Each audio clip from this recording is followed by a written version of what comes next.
Good morning students. Yes sir, Kautilya academy की online chemistry classes में आपका एक बार फिर स्वागत है। डियर स्टूडेंट्स, जैसा कि आपको पता है हम एक्सट्रैक्शन ऑफ एलिमेंट्स आपको करा रहे हैं, तत्वों का निष्कर्षण। डियर स्टूडेंट्स, तत्वों के निष्कर्षण में हमने आपको एल्युमिनियम की मेटलर्जी पहले वीडियो में करा दी है। एल्युमिनियम, आज हमारा जो टॉपिक होगा वो होगा आयरन या लोहा। आपको पता है आयरन डी ब्लॉक के 8वें वर्ग में कोबाल्ट और निकेल के साथ स्थित है। आयरन डी ब्लॉक में 8वें वर्ग में कोबाल्ट और निकेल के साथ स्थित है आयरन, जिसका एटॉमिक नंबर है 26 और एटॉमिक वेट है 56। इसके आयरन के जो प्रमुख अयस्क हैं जो मैं आपको बता रहा हूं, इसके जो प्रमुख अयस्क हैं, सबसे पहला है मैग्नीटाइट। मैग्नीटाइट होता है Fe3O4।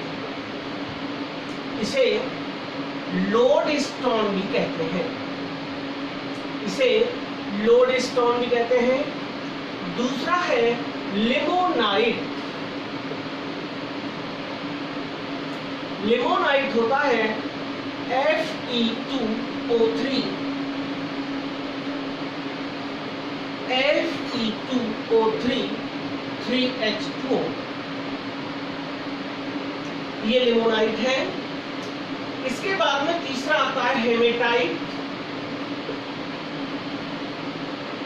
हेमेटाइट Fe2O3, इसमें से जललेस हो गया है। और होता है सिडेराइट FeCO3। ये इसके प्रमुख 4 अयस्क हैं। सबसे पहले आप देख रहे हैं मैग्नीटाइट Fe3O4, इसे लोडस्टोन भी कहते हैं। दूसरा है limonite Fe2O3 3H2O, haematite Fe2O3, siderite FeCO3। आप देख रहे हैं अगर हमारे पास लिमोनाइट और सिडेराइट अगर अयस्क हैं तो इसका निस्तापन किया जाएगा, और अगर ये दोनों हैं तो इनका अयस्क का भर्जन किया जाएगा। आपको जैसा कि मैं ऑलरेडी बता चुका हूँ, कार्बोनेट और जब हाइड्रेट होते हैं तो अयस्क का कैल्सिनेशन होता है, निस्तापन होता है। सबसे पहले हम अयस्क का सांद्रण करेंगे, आयरन के अयस्क का सांद्रण करेंगे।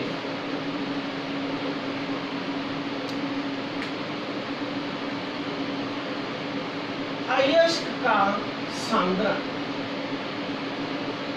देखिए आयरन का जो निष्कर्षण किया जाता है हेमेटाइट, मैग्नीटाइट और लिमोनाइट। हेमेटाइट, मैग्नीटाइट और लिमोनाइट से ही इसका निष्कर्षण होता है, क्योंकि इंडिया में ये अयस्क बहुतायत में मिलते हैं। लोहे के अयस्क का सांद्रण गुरुत्वीय पृथक्करण विधि द्वारा किया जाता है, ग्रेविटेशनल सेपरेशन मेथड द्वारा किया जाता है। इस विधि में क्या होता है डियर स्टूडेंट, अयस्क को बारीक पीसकर ढालू जमीन पर रखकर जल के तेज प्रवाह द्वारा, प्रेशर ऑफ वाटर, जल के तेज प्रवाह द्वारा धो देते हैं, जिससे कंकड़, पत्थर, मिट्टी, जिसे गैंग या अधात्री बोलते हैं, वो पृथक हो जाते हैं और भारी धातु ढालू जमीन पर शेष रह जाती है। तो आपको याद रखना है इसकी जो विधि है वो कौन सी विधि है, गुरुत्वीय पृथक्करण विधि है, जिससे अयस्क का सांद्रण किया जाता है। गुरुत्वीय पृथक्करण विधि को मैं आपको पहले वीडियोस में इसी चैप्टर में बता चुका हूँ। कभी कभी लोहे के अयस्क का सांद्रण चुंबकीय विधि से भी किया जाता है। चुंबकीय पृथक्करण विधि क्योंकि शिलो विधि है, इसलिए उसका कम यूज करते हैं और इसका सांद्रण ठीक ढंग से भी नहीं हो पाता। तो मेनली कौन सी विधि है, गुरुत्वीय पृथक्करण विधि। इसके बाद में लेते हैं दूसरा है अयस्क का निस्तापन। अयस्क का निस्तापन सांद्रित अयस्क को, जो ऊपर सांद्रण के बाद हमें प्राप्त हुआ है, सांद्रित अयस्क को वायु की अनुपस्थिति में धातु के गलनांक से नीचे गर्म करने की प्रक्रिया को अयस्क का निस्तापन कहते हैं। इस विधि में कार्बोनेट कार्बन डाइऑक्साइड के रूप में, हाइड्रेट जल के रूप में पृथक हो जाता है। अयस्क के निस्तापन में सिडेराइट से कार्बोनेट निकल जाता है। तो देखिए ये इसका निस्तापन होगा Fe2O3 3H2O को हीट कर दिया वायु की अनुपस्थिति में, Fe2O3 अलग हो जाएगा, ये वाला प्लस 3H2O। तो आप देख रहे हैं ये जल गर्म होने पर निष्कासित हो गया है। अगर अयस्क सिडेराइट होता, FeCO3 होता, तो FeO और कार्बन डाइऑक्साइड बाहर निकल जाता। ये है अयस्क का, लोहे के अयस्क का निस्तापन। इसके बाद में आता है बेटा अयस्क का भर्जन। अगर दूसरे अयस्क हो, इनके अलावा दूसरे अयस्क हो, लोहे के अयस्क का भर्जन। आपको पता है अयस्क के भर्जन में क्या होता है? सांद्रित अयस्क को धातु के गलनांक से नीचे वायु की उपस्थिति में गर्म करने की प्रक्रिया को अयस्क का भर्जन कहते हैं। दोबारा बता रहा हूं, सांद्रित अयस्क को वायु की उपस्थिति में धातु के गलनांक से नीचे गर्म करना अयस्क का भर्जन कहलाता है। इस विधि में क्या होता है बेटा? इस विधि में सल्फर आदि अशुद्धियां ऑक्सीकृत होकर बाहर निकल जाती हैं। देखिए अयस्क के भर्जन में क्या हो रहा है, अभी जो FeO हमें प्राप्त हुआ था उसको वायु की उपस्थिति में गर्म कर दिया, तो क्या हो जाएगा 2Fe, यहाँ हमने बैलेंस करने के लिए 4 लगा दिया, 2Fe2O3। ये अयस्क का भर्जन होता है। इसके बाद में आता है अयस्क का प्रगलन। प्रगलन भी हमने आपको बताया था। प्रगलन, लोहे के अयस्क का प्रगलन वात्या भट्टी में किया जाता है। भर्जित या सांद्रित अयस्क को वात्या भट्टी में कोक के साथ गालक मिलाकर खूब गर्म करते हैं। गालक का काम आपको मैंने बताया था, इस प्रकार की अशुद्धियों को गलाना जिनका गलनांक धातु के गलनांक से ज़्यादा होता है, तब उसमें गालक मिलाया जाता है। ओके, तो मैंने क्या कहा था डियर स्टूडेंट्स, आप याद रखें, सांद्रित या भर्जित या निस्तापित अयस्क को वात्या भट्टी में कोक एवं गालक के साथ मिलाकर खूब गर्म करते हैं, जिससे अशुद्धियां गालक के साथ धातुमल बनाकर अलग हो जाती हैं और हमें स्पंजी आयरन छिद्रयुक्त स्पंजी आयरन प्राप्त हो जाता है। ओके, तो इस विधि को कहते हैं प्रगलन। इस विधि में क्या होता है, Fe2O3 प्लस 3CO, टेम्परेचर जो इसका रखा जाता है वो 400 से 700 डिग्री सेल्सियस तक रखा जाता है, तो हमें प्राप्त हो जाता है Fe प्लस 3CO2। ये जो प्राप्त होता है इसी को कहते हैं स्पंजी आयरन या पिग आयरन। इसी को पिग आयरन या स्पंजी आयरन कहते हैं।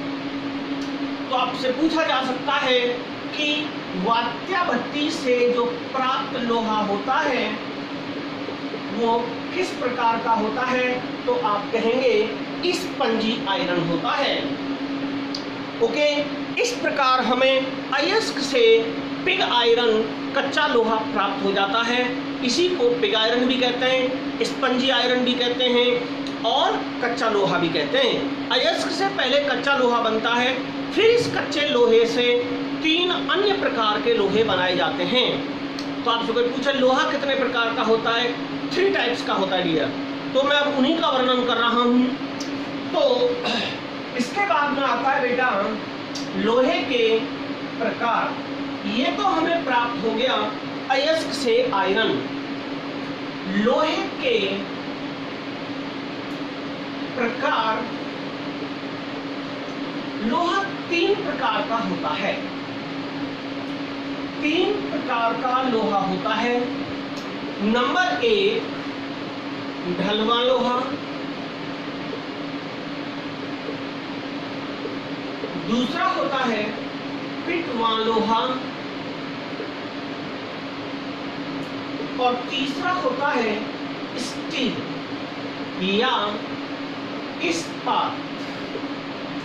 स्टील या इस्पात लोहा ये कुल मिलाकर के 3 प्रकार का होता है, ढलवा लोहा, पिटवा लोहा और स्टील।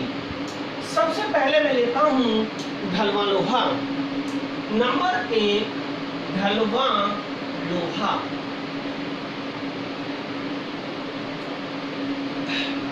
इसमें 93 से 94% Fe होती है। इसमें 93 से 94% तक Fe होती है। 2 से 4% इसमें कार्बन होती है और शेष अशुद्धियां होती हैं। कौन कौन सी होती हैं? सल्फर, सिलिकॉन, मैग्नीज, फास्फोरस आदि अशुद्धियां होती हैं ढलवा लोहा में। आपसे पूछा जाएगा तो आप ये बताएंगे। ओके डियर स्टूडेंट्स, इस तरीके से ये जो आप देख रहे हैं ढलवा लोहा होता है। अब देखिए इसे बनाया कैसे जाता है, ढलवा लोहा को बनाया कैसे जाता है। देखिए छोटी वात्या भट्टी में पिग आयरन, जो अभी हमें वात्या भट्टी से कच्चा लोहा प्राप्त हुआ था, छोटी वात्या भट्टी में पिग आयरन, कास्ट आयरन, रद्दी लोहा, कोक आदि मिलाकर, दोबारा सुने, छोटी वात्या भट्टी में पिग आयरन, कोक एवं रद्दी लोहा मिलाकर, जो कबाड़े वाला लोहा होता है, रद्दी लोहा मिलाकर खूब गर्म करते हैं। जब तक इसमें नीली लौ निकलना बंद ना हो जाए उसे गर्म करते रहते हैं। जब तक इसमें अशुद्धियां होती हैं वो नीली लौ के साथ जलकर बाहर निकलती रहती हैं और हमें प्राप्त होता है ढलवा लोहा। कब अग्नि को बंद कर देंगे? जब उसमें से नीली लौ निकलना बंद हो जाए। ढलवा लोहा का उपयोग क्या है? मेन होल के ढक्कन, जो गटर वगैरह होते हैं, रास्तों में देखा होगा आपने, वो ढक्कन, मशीनरी के फ्रेम, चारा काटने वाली मशीन का वो देखा होगा आपने भी, उसका हेड देखा होगा, जो रेत के कण दिखाई देते हैं वो ढलवा लोहा होता है। मशीनरी के फ्रेम, मेन हॉल के ढक्कन, ड्रेन पाइप आदि सभी ढलवा लोहे से बनाए जाते हैं। इसके बाद में आता है नंबर 2 आता है बेटा पिटवा लोहा। पिटवा लोहा को ढलवा लोहा से बनाया जाता है। तो होता क्या है, मैं पहले इसके बारे में आपको बताऊं। नंबर 2 है पिटवा लोहा। नाम से ही पता लग रहा है इसे पीट कर बनाया जाता होगा। पिटवा लोहा में Fe बराबर जो होता है वो 98 से 8%, 99 से 9% तक Fe होता है। इसमें जो कार्बन होती है 0.1 से 0.25% तक कार्बन होती है। इसमें अशुद्धियां नहीं होती। ये सबसे शुद्ध लोहा होता है। अशुद्धियां नाम मात्र होती हैं, जिसे नगण्य बोलते हैं। लोहे का शुद्धतम रूप होता है, ये लोहे का शुद्धतम रूप होता है। इसे बनाया कैसे जाता है बेटा? पिटवा लोहा को इसे ढलवां लोहा से बनाया जाता है। इसे ढलवां लोहा से बनाया जाता है। एक्चुअली करते क्या है, परावर्तनी भट्टी में ढलवां लोहे को कोक के साथ खूब गर्म करते हैं। जब इसका गलनांक लगभग 1600 के आसपास हो जाता है, तब इसे बाहर निकालकर, जब रेड हॉट हो जाता है ना ढलवां लोहा, बिल्कुल लाल सुर्ख, तो उसे बाहर निकाल करके खूब पीटा जाता है, जिससे भंगुर अशुद्धियाँ जानते हो आप, क्रैक टूटने पर, मतलब पीटने पर टूट कर बिखर जाएं, भंगुर अशुद्धियाँ बाहर निकल जाती हैं और लोहे का शुद्धतम रूप हमें प्राप्त होता है, जिसे पिटवा लोहा कहते हैं। इसमें देख रहे हैं आप, आयरन की मात्रा 98.8 से 99.1 तक होती है। तो आप देख रहे हैं इसमें आयरन बहुत अधिक मात्रा में होता है Fe। इसका उपयोग कहाँ किया जाता है? रेलवे के कंपार्टमेंट, डिब्बे, लोहे की जंजीर, कृषि के उपकरण, चादरें, जो मकान बनाने में जो चादरें यूज होती हैं, वो सारे के सारे इस प्रकार के लोहे से बनाए जाते हैं। पिटवा लोहे से यह सबसे ज़्यादा उपयोगी लोहा है। कौन? पिटवा लोहा। इसलिए आपने देखा होगा लोहे को ब्लैक डायमंड भी कहते हैं। ओके, इसके बाद में आता है बेटा तीसरा स्टील। नंबर तीसरा लोहा होता है बेटा स्टील।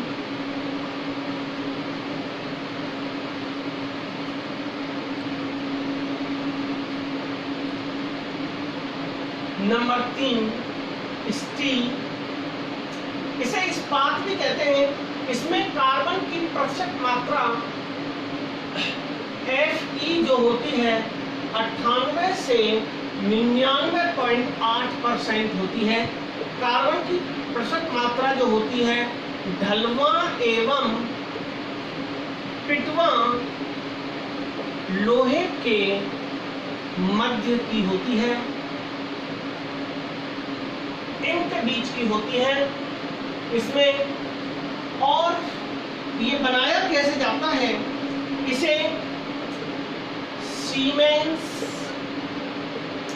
मार्टिन खुली भट्टी में बनाया जाता है।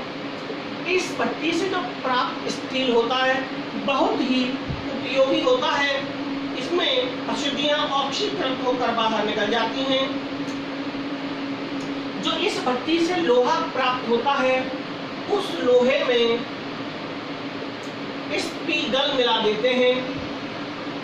स्पीगल मिला देते हैं। स्पीगल क्या होता है बेटा?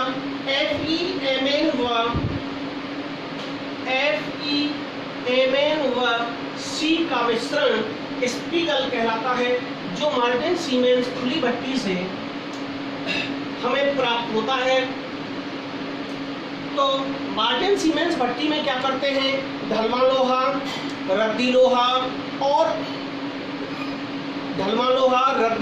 हेमेटाइट और चूना पत्थर, चारों चीज लेकर के